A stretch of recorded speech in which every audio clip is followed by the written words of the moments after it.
That way, send an email and we just put that email to everybody. Send a call so you can find somebody else.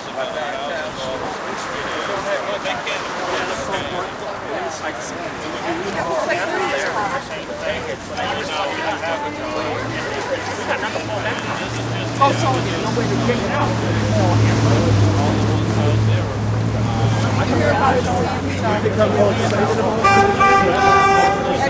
Definitely. Amen. Yeah.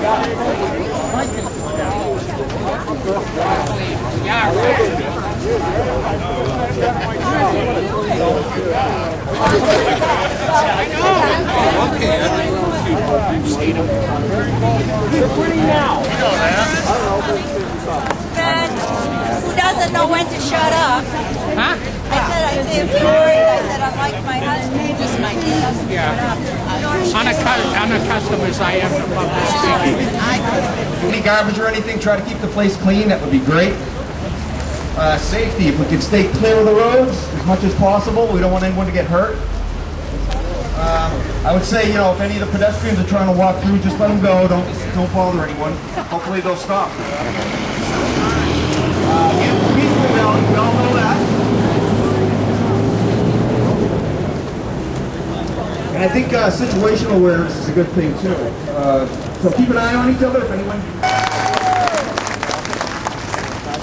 The first Tea Party, Boston Harbor, December 1773. The colonists objected to the new tax. It was placed on the tea when they had no representation with the British government. The tea was a staple of the colonists' daily lives. They rejected the shipment, but the governor refused to return the tea and the loaded ships to England. So colonists dumped the tea into the harbor rather than pay for something which they had no say in. No new taxes. They would rather go without. Our founding fathers, John Adams, George Washington, Benjamin Franklin, Thomas Jefferson, all had a very strong belief in the fact that this new world, this new country, this place called America, the human race had an opportunity, the only opportunity on the whole planet, based on liberty and freedom. And they strongly believed that this land was a gift from God. Absolutely.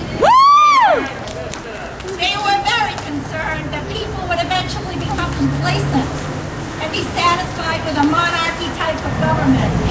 That was where the so-called government would take care of people as they did in England. The founding fathers struggled to create a balance of power between anarchy, where the people ruled totally, and tyranny, where the people had no voice. So over the following few years after the Boston Tea Party, the United States Constitution was born. The founders warned against the welfare state, where the government endeavored to take care of everyone from cradle to grave. Thomas Jefferson wrote, "If we can prevent the government from wasting labors of people under the pretense of taking care of them, then they must be happy. They warned against confiscatory taxation and deficit spending. Jefferson said it was immoral for one generation to pass the extravagance of the results of its extravagance from one generation to another. They must pay their own debts. He wrote, "We shall all consider ourselves unauthorized to saddle posterity with our debts, and we are morally bound to pay them ourselves within our own generation." Every generation of Americans struggled to pay off the national debt. They went without, just as the colonists in Boston in 1773, even in wartime, up until the present one. We cannot stand silently by. We cannot stand idly by while Washington goes on a spending spree, unparalleled in all of history. Washington, do you hear us?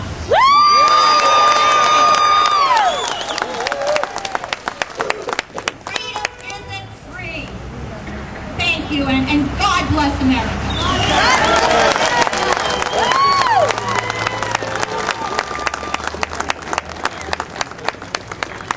Very inspiring. I haven't paid my taxes yet. The desire to dominate and enslave fellow man seems to be intrinsic in some human nature, some peoples.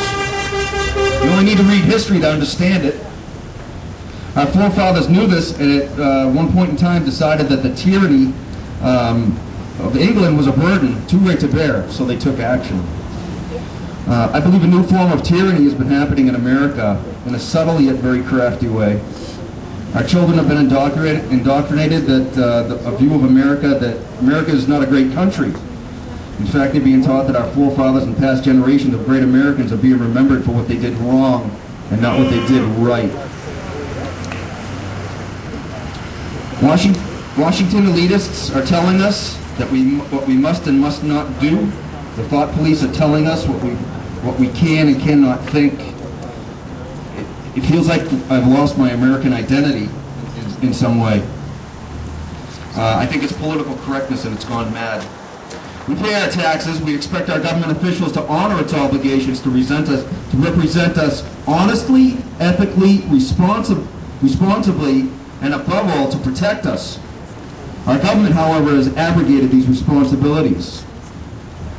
What we have today is, in government, at the federal level, is arrogance, hypocrisy, deceit, political shenanigans, cronyism, and the looting of our treasury. It's